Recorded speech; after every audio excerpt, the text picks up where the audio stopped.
Olá, estamos começando mais um Nutri Vida e hoje vamos falar sobre o comer por ansiedade. Eu acho que é o que eu mais escuto dentro do consultório e para isso eu trouxe a doutora Savana. Seja bem-vinda mais uma vez aqui conosco. Muito obrigada mais uma vez pelo convite. E sempre esteja aqui conosco para trazer mais conhecimento, porque você traz isso com muita clareza e é muito bom te ouvir falar. Então vamos falar um pouquinho sobre esse assunto que impacta a vida de muitas pessoas, né? E para começar, Savana, eu queria que você primeiro falasse um pouquinho o que é esse comer por ansiedade. Eu acho que para facilitar, explicar um pouquinho desse comportamento tão atual que é a ansiedade em si. Certo. A ansiedade realmente ela atinge muitas pessoas e podemos dizer que um dos primeiros sinais que faz a pessoa perceber que ela está ansiosa é a relação dela com a comida. Ela diz, eu estou comendo demais, eu termino uma refeição e já estou querendo comer de novo. Então, quando ela percebe esse comportamento de comer sem necessidade, ela diz, eu acho que eu estou ansiosa, eu acho que eu estou com ansiedade. Então, nem sempre a pessoa percebe primeiro a ansiedade, às vezes ela percebe primeiro essa relação começa com a a ganhar comida, peso, isso, e aí começa a ver, e isso tem, como você mesma citou, atingido muitas pessoas. O comer por ansiedade ou comer emocional, como a gente fala, é quando você não está comendo por uma necessidade fisiológica. Você não precisaria comer, mas você continua sentindo vontade de comer. Então, essa vontade de comer, ela está aparecendo, na verdade, para satisfazer alguma questão emocional. Ela está querendo compensar algum sentimento que vem da emoção e não da parte fisiológica do corpo dela. Falando ainda sobre ansiedade, como que a gente pode definir? Eu já ouvi, pode me corrigir se eu estiver errada, né, da questão da ansiedade é porque você fica pensando, vivendo no futuro. Isso. Como se você não estivesse no presente, no agora. Exato. É um pouco disso? É exatamente isso. Você não está no momento presente, você geralmente está se antecipando a alguma coisa, você já está preocupado demais com algo que ainda está para acontecer. Ou você até tem algo que já aconteceu, mas, vamos dizer assim, você diante daquilo que aconteceu, você desencadeia uma série de pensamentos sobre aquilo que aconteceu e isso também fica gerando uma ansiedade. Porque você fica dizendo, por que eu não falei? Por que eu não... E se? E se? E se? A frase da ansiedade geralmente começa com e se? Então, essa nós podemos dizer é a ansiedade. Existe uma ansiedade, Larissa, que é útil, tá? Então, a ansiedade, ela é um sentimento humano. Nós não devemos eliminar a ansiedade da nossa vida. A ansiedade, ela serve também para nos salvar, né, para nos manter em movimento, para nos fazer buscar o que é necessário. Então, existe uma ansiedade que é útil, que é aquela ansiedade que você utiliza para se preparar para algo importante, por exemplo. Eu vou ter um evento para ir, eu ainda preciso providenciar isso, preciso providenciar aquilo, eu preciso organizar isso. Então, existe uma ansiedade que ela vai te movimentar para resolver alguma coisa, para dar solução para alguma coisa. Essa é a ansiedade útil. Qual seria a ansiedade inútil? Aquela que não serve para nada, a não ser te deixar mal. Então, é aquela que você fica sentindo diante de algo que você não pode resolver, você não pode fazer nada mais em relação... Você não pode voltar no tempo, nem estar lá na frente. Nem estar lá na frente.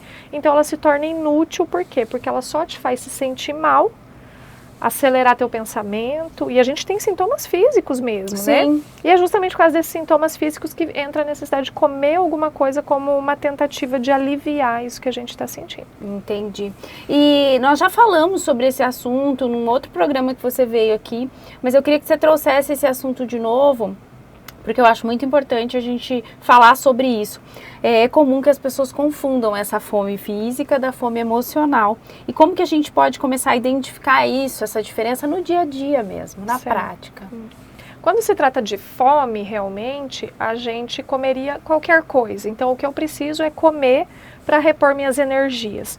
Então, essa é a fome mesmo. Agora, quando eu começo a pensar em comer, mas eu começo a pensar especificamente num tipo de comida, é só aquela que serviria nesse momento. Então, aí a gente já pode dizer que se trata de uma fome emocional. E geralmente a gente pensa nos alimentos mais calóricos, né? Quando a gente está querendo comer para satisfazer alguma emoção, a gente vai pensar nos alimentos mais calóricos e tem um motivo também por isso, né? Não sei se você já quer falar sobre isso agora. Pode, quais seriam os gatilhos também, né, que desenvolvem para a gente poder atingir a essa fome emocional mesmo. Isso. Os gatilhos geralmente são sentimentos de tristeza, angústia, solidão. A alegria, ela também pode desencadear essa vontade de comer, porque eu quero comemorar alguma coisa. Então, é algum sentimento, alguma situação que está desconfortável ali. O que isso gera no nosso organismo, né? A gente quer uma recompensa. Como eu estou desconfortável, eu quero sentir um conforto. Então, para sentir esse conforto, eu preciso trazer algo que me dê sensação de recompensa. E é aí que os alimentos altamente calóricos atuam. Então, o açúcar, ele oferece um estímulo neurológico que traz essa sensação de recompensa. Sim. Então, a gente quer se agradar muito com um chocolatinho, a gente quer se agradar com uma sobremesa, e ainda vai lá as docerias, né, para acabar de vez com a vida da gente, porque elas não só preparam aquele doce gostoso, elas deixam bonito. Sim. Então, aquilo vira um presente. Sim, parece um presente. Um presente. Tem hora que dá até dó de comer, né? Não, porque aquilo parece um presente. Então, você sente uma recompensa, E aí o teu cérebro vai querer cada vez mais, porque quando ele está nesse desconforto, ele então vai querer sentir uma recompensa. Aí você mostrou para o seu cérebro um caminho, que é o comer aquilo. Ele aprendeu, ele entendeu. Então, todas as vezes que vier uma sensação de angústia, né, que vier esses gatilhos que eu falei que é uma sensação desconfortável, automaticamente o teu cérebro já traz a imagem e o contato do local que você tem que buscar. E lá, hoje é super fácil, né? Celular na mão, pronto, você já consegue conectar. Nossa, e aí realmente, daí você acaba realmente recorrendo a essa alternativa, vai perdendo o controle. Então, é um risco muito grande de se tornar uma compulsão. Sim. E existe um perfil mais propenso para desenvolver esse tipo de comportamento alimentar? Olha, nenhuma pessoa está livre, vamos dizer assim, Sim. de que isso aconteça. Isso tem a ver tanto com algo que é pessoal, mas também circunstancial. Então, de repente, tem um momento da sua vida que você está vivendo algo que está mais difícil para você tolerar, então pode ser que você caia nessa cilada. Mas a gente pode dizer que, em geral, pessoas mais vulneráveis, pessoas que têm uma baixa tolerância à frustração, né? Pessoas que têm uma autoestima baixa, então ela fica muito mais dependente de algo externo para... Ela não consegue se autorregular sozinha, né? Ela não tem essa capacidade ou não quer fazer o esforço de se autorregular com o que ela está sentindo sozinha. Ela precisa alguma coisa de fora. Então, essa dependência acaba deixando essa pessoa mais propensa. Agora, tem pessoas que são mais fortes, que são mais determinadas, vamos dizer assim, que pessoas que buscam na sua vida desenvolver virtudes. Então ela vai dizer, tá, eu tô com vontade, mas eu não vou, eu sei que não faz bem para mim. Então ela tem uma força, né, e ela consegue dizer não para isso, né? Então ela tolera aquele desconforto, ela não, de repente não resolve o desconforto, mas ela tem uma capacidade maior de tolerar aquele desconforto. Sim. E não necessariamente ela precisa já... E que não é igual para todo mundo, né? Não. Eu falo que a dor você pode ter passado pela mesma situação, mas a dor ela é diferente para cada pessoa. O sentimento é diferente, né? Eu não acredito em falta de força de vontade, sabe? Quando a gente fala de alimentação, eu acredito que tem algo muito maior. Eu acho que a parte psíquica influencia absurdamente. Então, aquilo que a pessoa viveu na infância, né, como ela foi educada, o que ela passou na vida dela antes de chegar naquele momento que está dentro do consultório comigo. Eu até brinco que eu acho que eu vou começar a cobrar na sessão uma taxa extra de psicóloga. Eu vou ter que fazer um curso de psicologia, porque a gente acaba entrando muito mais além, né? As pessoas contam cada coisa que, assim, é inacreditável, porque realmente a alimentação, ela está muito ligada a essa parte emocional, até porque a gente, como você disse, a gente está feliz, a gente quer comemorar, a gente tem comida. Né? Até no velório tem comida. Então a gente é muito nisso. A gente se reúne para comer. Sim. Né? Então, assim, toda a nossa vida parece que gira em torno disso, né? Do comer. Nossos eventos sociais têm comida. Então, o comer, ele tem realmente uma participação muito grande na nossa vida. Então, a gente pode dizer que a nossa relação com o comer permeia realmente toda a nossa vida. Por isso, é um grande termômetro de como está também a nossa saúde emocional. Né? Como que eu estou, o que eu estou comendo, né? Que tipo de comida eu estou comendo, que tipo de comida eu não estou conseguindo comer agora. Isso também diz muito sobre as nossas emoções, mas aí de repente é assunto para muito um mais, próximo. E tem, né, um porquê dessa procura por determinados alimentos, né? Então a gente tem que entender melhor o que a gente está sentindo para saber por que a gente está buscando doce, por que a gente está buscando a fritura, né?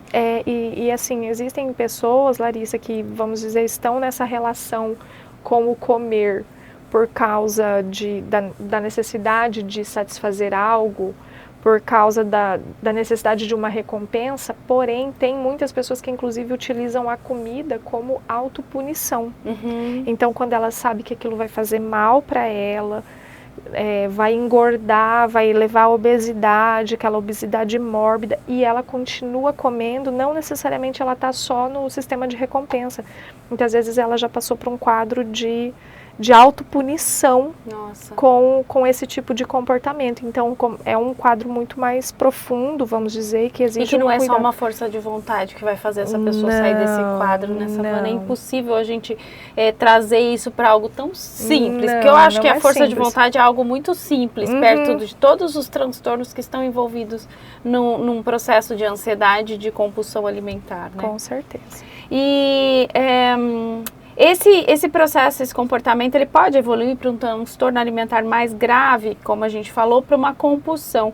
E depois de comer vem aquela culpa, reforça ainda mais o ciclo de ansiedade. Isso, vira um ciclo vicioso, né?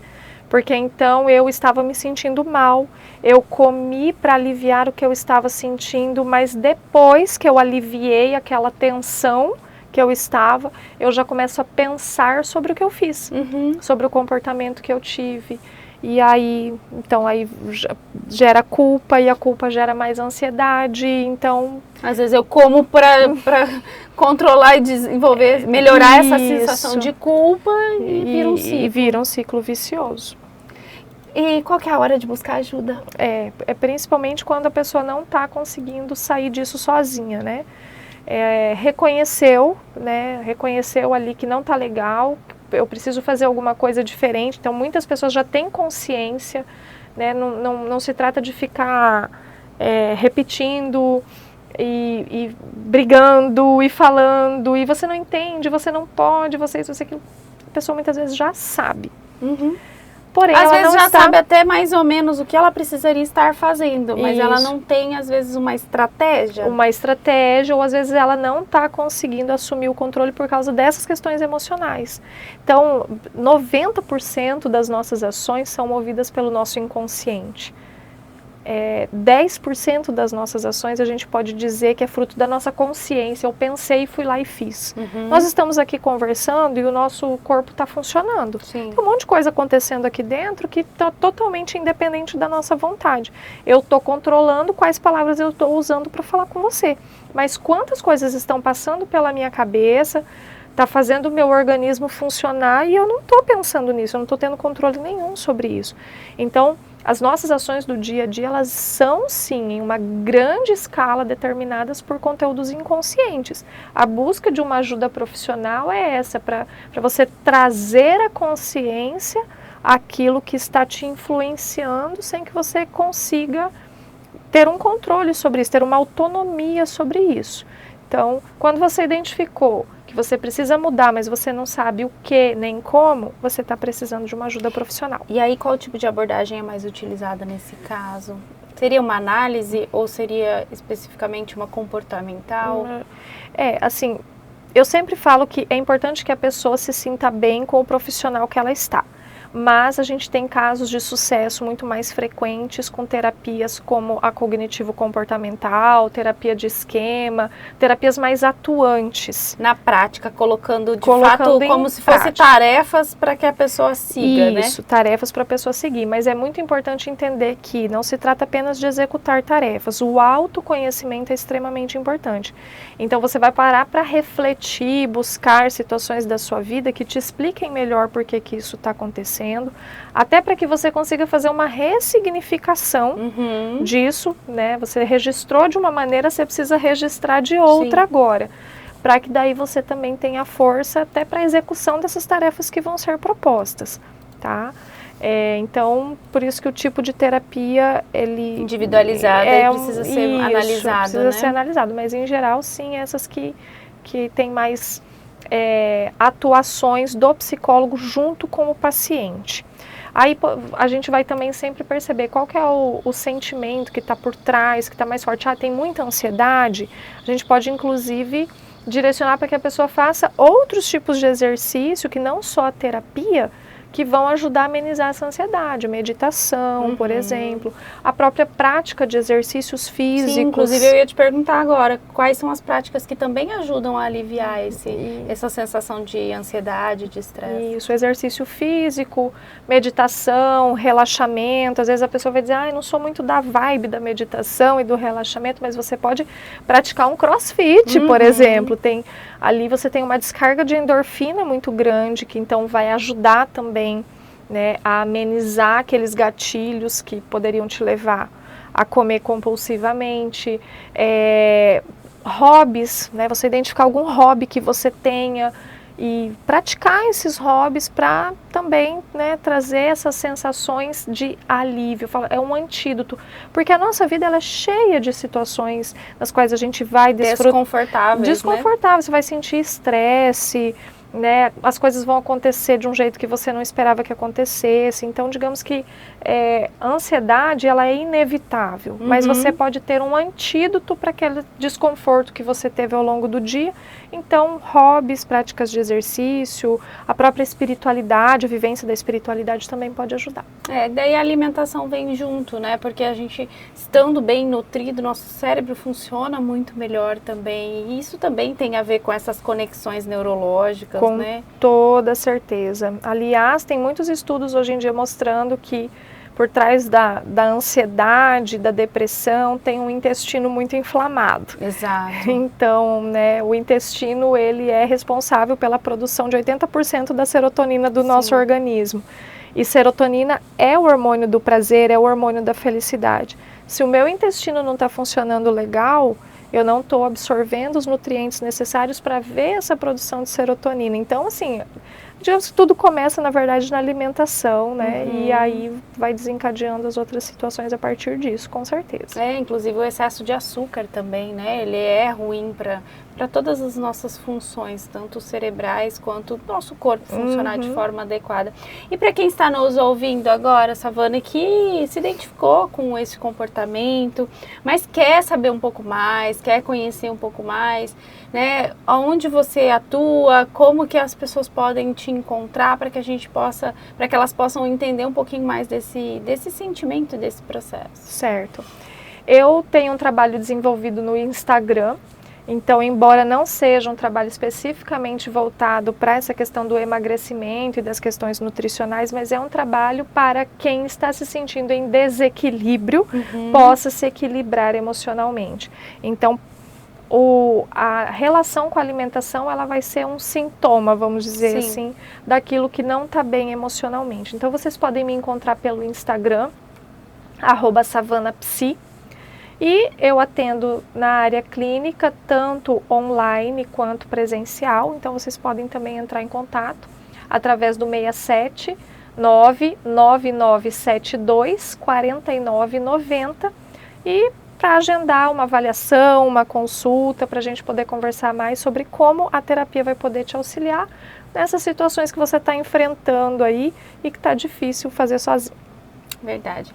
Muito obrigada mais uma vez ter aceito o nosso convite, estar aqui falando um pouquinho mais. E como eu já disse, você traz o assunto com muita clareza e isso ajuda muito a gente compreender muitas vezes. Porque eu acho que só não busca ajuda quem não entendeu ainda a importância. Porque todos nós precisamos. Exatamente. Eu faço terapia a vida toda e não abro mão porque a gente passa realmente por várias situações ao longo do nosso dia. E aprender que a gente vai ter essas situações na vida. A vida de adulto é isso, exatamente, né? Já é um ponto e a gente vai começar a desenrolar esse novelo que tá bagunçado aí para ter uma vida mais leve, né, Savana? Isso mesmo. Então tá. Eu espero que vocês tenham gostado, curtam, compartilhem, deixe aqui o seu comentário, fala pra gente o que você gostaria de saber mais, qual assunto você tem interesse de conhecer um pouquinho mais, para que a gente possa trazer aqui no programa e você possa cada dia mais melhorar o seu conhecimento e ter uma vida muito mais leve. Um beijo e até mais!